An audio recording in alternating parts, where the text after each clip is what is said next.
wabarakatuh. Perkenalkan, nama saya Cevi Bahtiar, NIM saya 2892150172. Saya dari Prodi Manajemen, Fakultas Ekonomi dan Bisnis. Pada kesempatan kali ini, saya akan membahas mata kuliah Pendidikan Kewarganegaraan dengan tema Pola Stranas dan Pembangunan Nasional yang Merata dalam Segala Bidang, dengan dosen pengampu Ibu Roja Yenita, SPD, MPD. Untuk mempersingkat waktu, marilah kita menuju ke pembahasan yang pertama, yaitu pengertian politik. Nah, perkataan politik berasal dari bahasa Yunani, yaitu polistaia. Polis berarti kesatuan masyarakat yang mengurus diri sendiri atau berdiri sendiri di negaranya. Sedangkan taia berarti urusan. Dari segi kepentingan penggunaan, kata politik mempunyai arti yang berbeda-beda. Untuk lebih memberikan pengertian politik, disampaikan beberapa pendapat dari segi kepentingan penggunaannya. Yang pertama yaitu dalam arti kepentingan umum.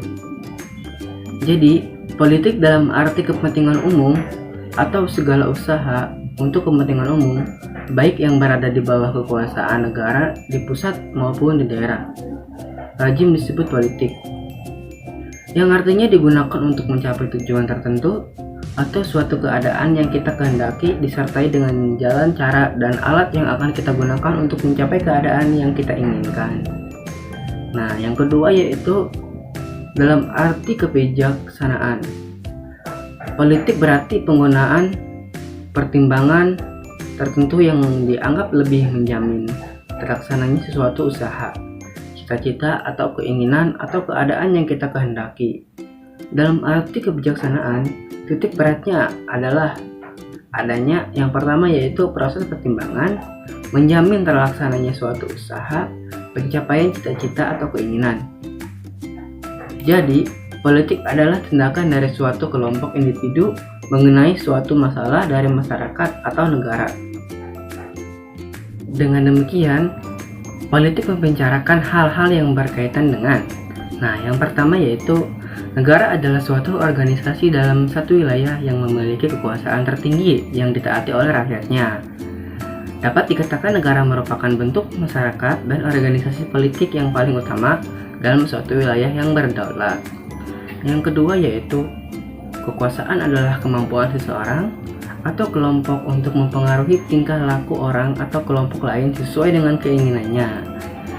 Yang perlu diperhatikan dalam kekuasaan adalah bagaimana cara memperoleh kekuasaannya, bagaimana cara mempertahankan kekuasaan, dan bagaimana kekuasaan itu dijalankan. Yang ketiga yaitu pengambilan keputusan. Politik adalah pengambilan keputusan melalui sarana umum.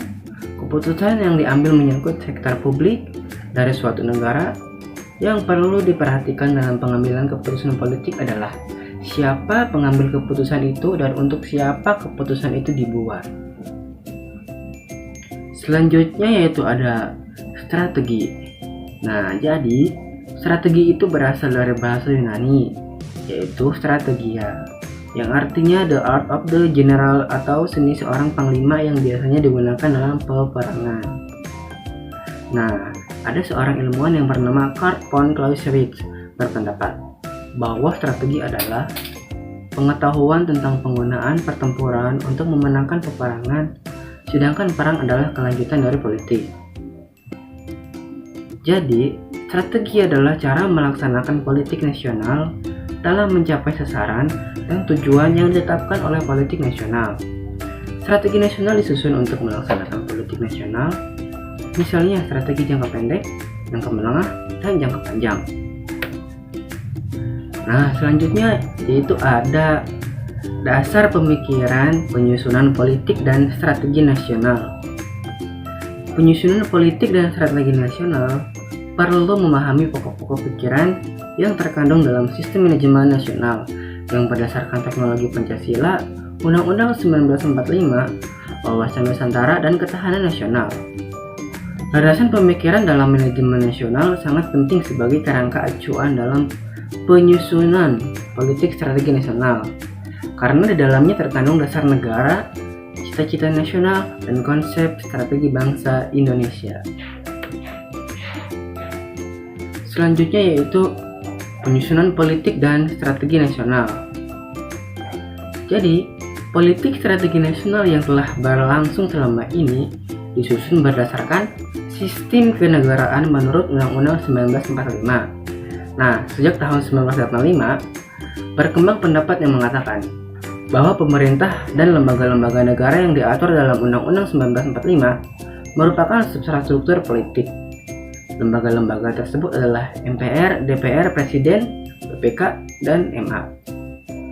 Sedangkan badan-badan yang berada dalam masyarakat disebut sebagai infrastruktur politik yang mencakup peranata politik yang ada dalam masyarakat, seperti partai politik, organisasi kemasyarakatan, media massa, kelompok kepentingan atau interest group, dan kelompok penekan atau pressure group.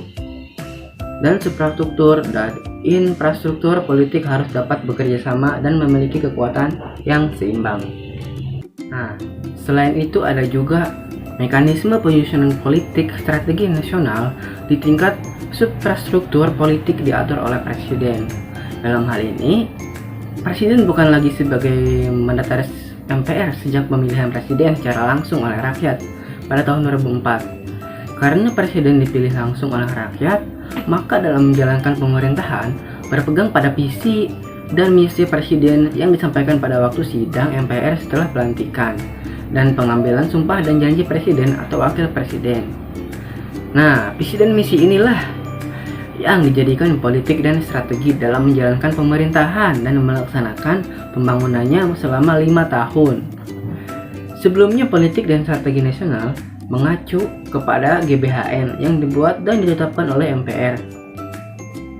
Proses penyusunan politik strategi nasional pada infrastruktur politik merupakan sasaran yang akan dicapai oleh rakyat Indonesia. Sesuai dengan kebijakan politik nasional, penyelenggara negara harus mengambil langkah-langkah pembinaan terhadap semua lapisan masyarakat dengan mencantumkan sasaran masing-masing sektor atau bidang. Jadi dalam era reformasi saat ini, masyarakat memiliki peran yang sangat besar dalam mengawasi jalannya politik strategi nasional yang dibuat dan dilaksanakan oleh Presiden. Nah, selanjutnya yaitu ada pembangunan nasional yang merata dalam segala bidang. Jadi, pembangunan yang merata dalam segala bidang merupakan usaha peningkatan kualitas manusia dan masyarakat Indonesia secara berkelanjutan dengan memanfaatkan ilmu pengetahuan dan teknologi serta memperhatikan tantangan perkembangan global. Pelaksanaannya mengacu pada kepribadian bangsa dan nilai luhur yang universal untuk mewujudkan kehidupan bangsa yang berdaulat, mandiri, berkeadilan, sejahtera, maju, serta kokoh kekuatan moral dan etikanya. Jadi, adapun tujuan pembangunan adalah sebagai usaha untuk meningkatkan kesejahteraan seluruh bangsa Indonesia. Pelaksanaannya merupakan tanggung jawab pemerintahan dan seluruh rakyat Indonesia. Nah, jadi keikutsertaan warga negara dalam proses wajib belajar, membayar pajak, melestarikan lingkungan hidup, mentaati peraturan dan perundang-undangan, menjadi ketertiban dan keamanan dan sebagainya. Jadi pembangunan nasional mencakup hal-hal yang bersifat lahiriah maupun batiniah secara selaras, serasi dan seimbang. Pembangunan yang bersifat lahiriah dilaksanakan untuk memenuhi kebutuhan hajat hidup fisik manusia, misalnya sandang, pangan, perumahan, sarana dan prasarana dan lain-lain.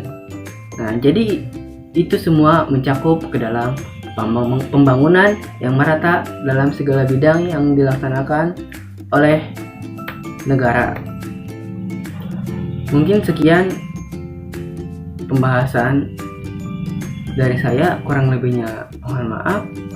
Saya tutup. Wabillahi taufiq wal hidayah. Assalamualaikum warahmatullahi wabarakatuh.